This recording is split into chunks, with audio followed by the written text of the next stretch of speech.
근데 가정에서 사용을 하기에는 네. 뭐 집에서 뭐 바늘로 막 그렇죠. 어머님 막 찌르고 뭐 그럴 수는 없잖아요.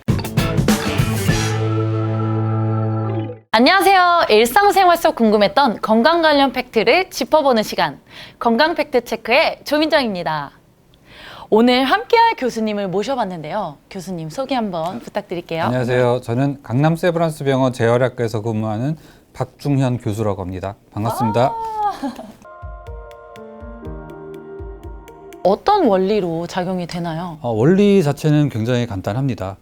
피부에 네. 패드를 붙이고요. 네. 그 패드에서 저주파라고 불리는 전기 자극이 발생이 됩니다. 그럼 피부를 통과해서 그 전기가 들어가게 되고요. 네. 근육으로 들어가면 그 전기 자극이 근육을 움찔하게 하면서 수축을 하게 만들어요. 네. 네. 근데 근육이 이제 한번 수축이 되면 자동적으로 이완이 되잖아요. 네. 네. 그 이완되는 효과를 이용해서 치료를 하는 거를 이 마사지기라고 얘기를 하는 겁니다. 그 이완이 될 때 받는 느낌이 네. 우리가 마사지나 안마를 받을 때 받는 느낌하고 굉장히 비슷하거든요. 그걸 굉장히 시원하게 느낄 수가 있죠. 요즘에 유행하는 이유가 쉽게 접할 수 있고 또 간단해서 더 그런 것 네. 같아요. 혹시 이게 어떠한 효과를 가져오는지. 일단 우리 몸의 근육에 대해서 얘기를 먼저 드려야 될 것 같은데요. 네. 우리 몸의 근육은 하루에 한 번 이상은 충분히 스트레칭이 돼줘야지 그 건강한 상태를 유지를 할 수가 있습니다. 네. 스트레칭이 안 되면 근육은 길이가 짧아지게 되고요. 네. 짧아지게 되면 근섬유에 통증 유발점이라고 네. 하는 것이 생기게 됩니다. 굳이 비교를 하자면 네. 어떤 밧줄에 매듭이 꽉 껴있는 그런 형태라고 보시면 돼요. 근데 밧줄에 매듭이 있는데 네. 스트레칭을 한다고 그 밧줄을 막 잡아당겼다. 그럼 매듭이 풀어질까요? 아니면 매듭이 더 꼬일까요? 단단해질 것 같은데. 더 단단해지고 네. 더 안 되는 거예요. 네. 스트레칭을 그냥 시키는 게 아니고 특별한 방법으로 그 매듭을 풀어줘야 되는 겁니다. 이런 상태를 네. 질병으로 얘기를 하면 근막통 증후군이라고 얘기를 하는데요. 네. 많이 들어보셨을 거예요. 현대인에게 굉장히 흔한 통증의 원인이고 네. 근육에서 발생하는 통증인데요. 네. 이때 통증 유발점을 자극을 하게 되면 근섬유가 수축을 하면서 이완이 되고 네. 그러면서 통증이 사라지는 거를 느낄 수가 있습니다. 마치 네. 활을 쏠 때도 네. 활을 그냥 미는 게 아니고 네. 뒤쪽으로 많이 당겨줘야지 네, 앞으로 그렇죠. 빨리 나가듯이 근육도 일단은 짧아져 있는 근육이지만 네. 오히려 더 짧게 수축을 시켜야지 늘어나는 뭐 그런 증상이 생겨요. 그러니까 우리가 말씀드리는 오늘 그 전기 마사지기도 네. 전기 자극을 이용해서 근육을 짧게 수축을 시키고 그 수축되는 힘을 이용해서 스트레칭, 이완을 시키기 때문에 일종의 그런 치료 효과가 있고 통증을 감소시키는 효과가 있다라고 말씀을 드릴 수가 있겠습니다. 병원에서는 어떻게 치료를 하나요? 병원에서도 이런 치료를 많이 하게 되는데요. 네. 일단 뭐 기본적인 전기 치료 비슷한 거를 말씀을 드리면 네. 병원에서는 피부 패드보다는 네. 주사 바늘을 많이 선호를 합니다. 병원에 가면 주사죠. 바늘이요? 네. 아플 것 같은데요? 네. 아무것도 안 들어있는 주사를 이용해서 그 통증 유발점이라고 하는 거를 찔러가지고 일부러 수축을 시키는 방법도 있고요. 네. 굉장히 가는 전기침을 근육에 집어넣고 전류를 직접 흘려보내서 그 수축을 유발해서 이완을 시키는 그런 방법도 있습니다. 근데 가정에서 사용을 하기에는 네. 뭐 집에서 뭐 바늘로 막 그렇죠. 어머님 막 찌르고 뭐 그럴 수는 없잖아요. 그렇죠. 그러니까 네. 전기 이제 패드를 사용해서 이용하는 그런 방법을 사용하는 제품이 많이 개발돼 있고 많이 판매가 되고 있는 그런 상황입니다. 확실히 요즘 유행하는 데는 다 이유가 있는 것 같습니다. 네. 교수님, 이게 EMS 트레이닝과 같은 원리일까요?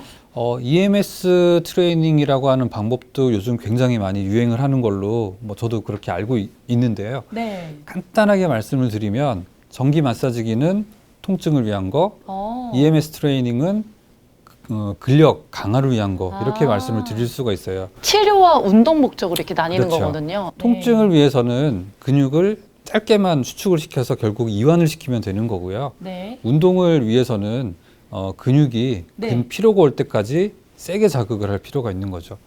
그래서 그 강도라든지 네. 그 지속 시간이라든지 그런 차이로 전기 마사지기냐 트레이닝이냐 이거를 구별할 수가 있겠습니다. 혹시 전기 마사지 기기는 부작용이 없을까요? 전기 마사지 기기를 사 보시면 네. 뭐 부작용도 나와 있고 뭐 주의점도 나와 있는데 네. 대부분 나와 있는 내용이 그런 거예요. 심장 방토끼가 있는 사람들은 쓰지 말라. 임산부 절대 사용하지 말라. 그리고 전기의 영향을 받기 때문에 네. 심장이나 그 뇌 주변, 그리고 안구 주변, 그리고 경동맥 쪽에 네. 그 심장 박동을 조절하는 장치가 있거든요. 우리 네, 몸에. 네. 경동맥 근처에는 절대 사용하지 말라라는 주의점이 항상 붙어 있습니다. 그런 게 이제 부작용 혹은 네. 주의점이라고 말씀을 드릴 수가 있을 것 같아요. 그러면 주로 이제 이런 목선이나 어깨 라인에 통증을 유발을 해서 그쪽에 붙이는 것도 좀 조심을 해야 되겠네요. 옆쪽 목이라든지 뒤쪽은 괜찮은데 네. 이 앞쪽 목은 굉장히 아. 조심을 하셔야 될 것 같고요. 아. 그리고 한 가지 또 피부에 상처가 있으신 분들은 아이고. 그 네. 부위에 전기를 오랫동안 흘려보내면 거기 전류가 모이면서 화상을 입거든요. 아. 조심을 하셔야 됩니다.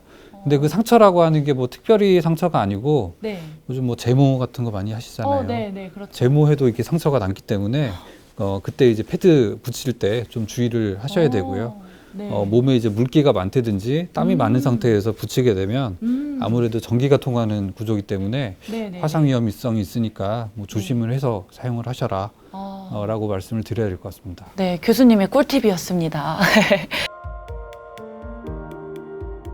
그럼 혹시 쓰면 좋은 효과를 받는 사람들이 또 있을까요? 일단은 근육을 자극을 해서 네. 풀어주는 효과를 보기 때문에 네. 근육이 아프신 분들은 다 쓸 수가 있어요. 그렇군요. 근데 우리 몸에서 통증을 네. 나타내는 구조물 중에 가장 큰 부분이 이제 근육 부분이 굉장히 큰 부분이기 때문에 네. 사실 머리에서 발끝까지 모든 부위에 근육이 다 있잖아요. 네, 그렇죠. 그래서 뭐 일반적인 통증에는 뭐 쉽게 사용할 수 있는 방법이라고 할 수가 있습니다. 네. 병원에서도 물리치료에 저주파 기기를 사용을 하던데 병원 치료용 기기랑은 어떤 차이가 있을까요? 병원 치료기 얘기를 하면 조금 더 복잡해지는데 네. 병원에서는 한마디로 더 다양한 방법으로 어. 전기 치료를 사용한다라고 생각을 하시면 됩니다. 네. 크게 나눠서 네.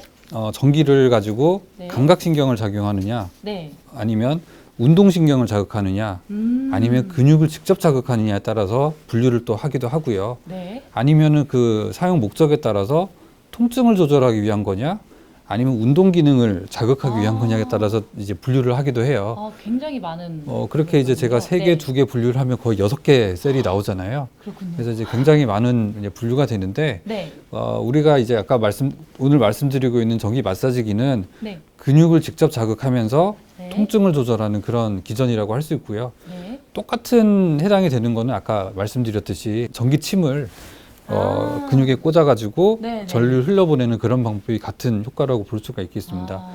아까 EMS 얘기도 하셨는데요. 네. EMS는 근육에다가 네. 전기 자극을 줘서 근육 운동 기능을 활성화시키는 네. 그런 치료잖아요. 마찬가지 치료가 병원에서 시행이 되게 되면 뭐 NMS, FES 오. 뭐 이런 이름을 붙여가지고 네. 똑같이 시행이 되고요. 네. 주로 이제 마비가 있는 환자들한테 네. 운동 기능을 유지를 하고 근력을 유지를 하는 목적으로 씁니다. 최근에는 이제 뭐 뇌졸중 같은 것 때문에 네. 삼키는 게 잘 안 되시는 분도 있거든요. 네. 그런 분에게 이쪽으로 이제 자극을 해서 하는 치료를 또 하기도 합니다. 여러 가지 방법으로 쓰이고 있죠. 병원에서 쓰는 전기 치료는 네. 우리가 생각하는 것보다 훨씬 더 다양하고 특히 맞습니다. 네. 그쪽에 관련된 또 의사 선생님 아니면 잘 모르는 경우도 굉장히 많이 있어요. 오랫동안 써도 되는지 많이 써도 네, 뭐 될까요? 전기 치료기 자체를 오래 쓰는 거 자체로는 뭐 네. 큰 부작용을 일으킨다라고 보기는 좀 힘들어요. 아. 가정용 마사지기 같은 경우는 그런데 네. 아까 제가 말씀드렸지만 패드를 이용하고 네. 패드가 네. 패드에서 전기가 발생하면 네. 그 전기가 피부하고 피하 지방을 통해서 근육으로 들어가요. 네. 근데 그걸 통과를 할 때 전기가 피부를 통과할 때 굉장히 아파요. 그렇기 때문에 너무 오래 쓰면 네. 효과보다는 네. 통증이 더 심해질 수가 있기 때문에 네. 결국은 뭐 오래 쓰고 안 쓰고의 문제가 아니고 네. 뭐 효과는 없는데 아프기만 한 아이고. 뭐 그런 게 생길 수가 있으니까 네. 뭐 그런 거를 좀 생각을 하면서 사용을 하셔야 되겠습니다. 그리고 아까 말씀드렸지만 전기 네. 마사지기는 근육통 쪽에 효과가 있는 치료이기 때문에 네. 오래 사용했는데도 효과가 없다. 네. 그러면 그분은 네. 근육 문제가 아니고 다른 문제일 수도 있어요. 염증이 문제거나 관절염이 있거나 디스크가 있거나 그런 문제가 있을 수도 있잖아요. 네, 그렇죠. 그럼 그런 분들은 어떻게 해야 돼요? 병원에 가서 병원에 진료를 가죠. 봐야죠. 네. 괜히 이제 혼자서 자가 진단을 하고 혼자 음. 치료를 하다가 시간을 끌어서 네, 네. 진단을 못 받고 고생하시지 마시고 치료를 어느 정도 했는데도 불구하고 효과가 없다. 네. 그러면 의사 선생님의 진찰을 받는 게 좋겠다라고 말씀을 드리겠습니다. 전기 마사지 기기에 대한 총평을 해주신다면 어떤 게 있을까요? 스트레칭을 하자라고 아, 일단 말씀을 드리고 싶고요. 네. 전기 마사지기는 기본적으로는 스트레칭 기기라고 말씀을 드려야 될 것 같아요. 네. 근육을 자극해서 수축을 하긴 하지만 네. 결국은 스트레칭하는 힘을 얻기 위한 수축을 어. 하는 그런 장비이기 때문에 네. 스트레칭을 하자라고 이제 말씀을 드릴 수가 있습니다. 네. 마사지기가 아무리 시원하고 뭐 자기한테 좋다고 하더라도 네. 항상 이렇게 자세를 꾸부정하게 하고 있거나 스트레칭을 안 하고 네. 운동을 안 하시면 네. 근육은 다시 짧아지기 때문에 결국은 다시 아프게 돼요. 그래서 마사지기에만 의지하지 마시고 네. 바른 자세 그리고 운동을 생활화하시는 게 가장 중요하다고 생각이 듭니다. 뭐 건강보조식품 아무리 좋은 게 있다 하더라도 네. 그것만 먹고 하루 세끼 밥을 안 먹으면 건강하지 그렇죠. 않잖아요. 그렇죠. 마찬가지로 통증이 있더라도 마사지기에만 의존하고. 의존을 하지 마시고 네. 스스로 운동할 수 있는 생활습관 개선이 가장 중요하다라고 말씀을 드리고 싶습니다. 네, 맞습니다. 교수님 정말 감사합니다. 맞습니다. 네. 생활 속에 스트레칭을 하지 않으면 근육이 뭉칠 때가 많죠. 전기 마사지 기기를 사용하기 전에 스트레칭을 잘하자. 이게 한마디로 표현이 되는 것 같습니다. 소형 전기 마사지 기기에 유익한 정보를 주신 박중현 교수님 정말 감사합니다. 여러분, 궁금하신 부분은 언제든지 댓글로 남겨주세요. 여러분의 좋아요와 구독은 사랑입니다. 채널 고정!